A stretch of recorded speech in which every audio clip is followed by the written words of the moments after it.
Back to work for MPPs at Queen's Park today. The summer break is over, and the fall legislative session began this morning, and by all accounts, it was a feisty one.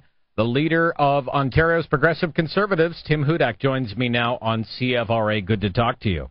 Thanks for having me back on again, Rob. Well, what was it like to be in the legislature after I call it a summer break? Really wasn't much of a break for the opposition members, and as I understand it, you let that be known to the Premier today. Well, you know, we stood up today at the Ontario PC caucus strong, on side with Ottawa and Ontario families who, quite frankly, are paying more and more in taxes, fees, in hydro rate increases, and getting less in return. Sure, it was a feisty start to the session, but I'm not going to apologize for that. I'm going to stand up and fight for families who are paying the bills, but not getting enough in return. Well, certainly an unapologetic Premier today. I'm sure you'll grant him that. Well, no doubt. But, you know, instead of answering my questions, I think Dalton McGuinty wants to talk about anything but what we saw this past summer. But I reminded him what I heard when I'm in Ottawa or Niagara, North Bay. People got nailed with the HST, 8% more on gas, hydro, and haircuts. The eco tax grab was brought in. Hydro rates are going through the roof, and people are paying more for less in auto insurance. I'm just hearing, Rob, more and more people are saying enough is enough. They need a break. Do you really think it's hitting home with the hydro? I think it's the hydro bills that are hurting Ontarians most right now. They're just stunned. Homeowners, apartment dwellers, and businesses all alike, Mr. Hudak, they are just overwhelmed by the skyrocketing price of hydroelectricity. Absolutely. I mean, it's the point for many families where they don't want to open that envelope.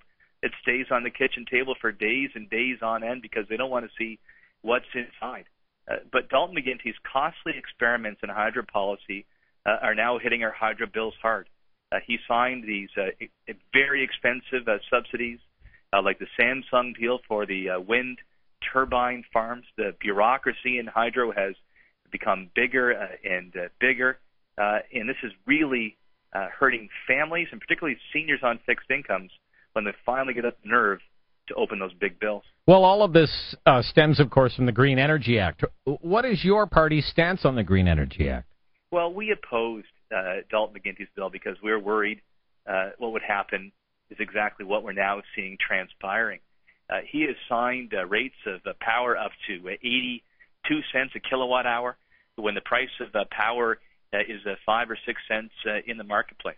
We're subsidizing foreign-based multinational corporations like Samsung. And then this deal we see in the Ottawa area schools where they're getting a big grant to put solar panels on the roofs and then charging back families who are already paying for schools through their property taxes. It's not right. It's unaffordable. We support green energy, but at rates that families can afford. And let's have a look at hydroelectricity, clean, green energy at much more affordable rates than Dalton McGuinty's bad deals.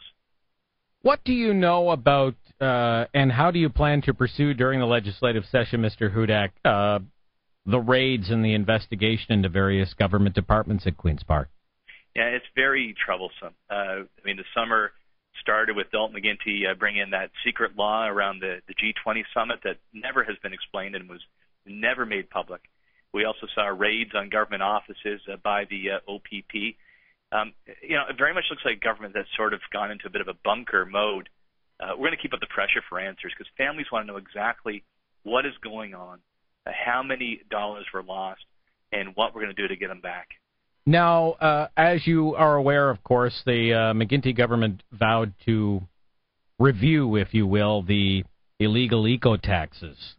It was a 60-day review, if I'm not mistaken, 60 to 90 days. I can't recall the exact figure. What do you expect to happen on that front, the eco-fee front, between now and the end of the year?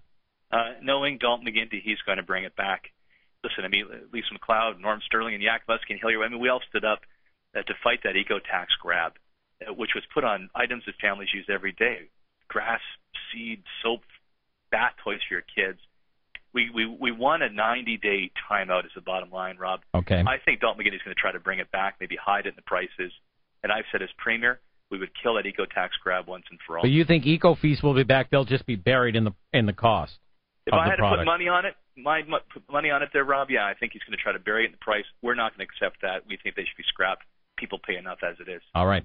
We'll wrap it up there. We'll, of course, be watching things at Queen's Park throughout the legislative session between now and the end of the year. Mr. Hudak, always good to talk to you today. Pleasure, Rob. You have a great evening.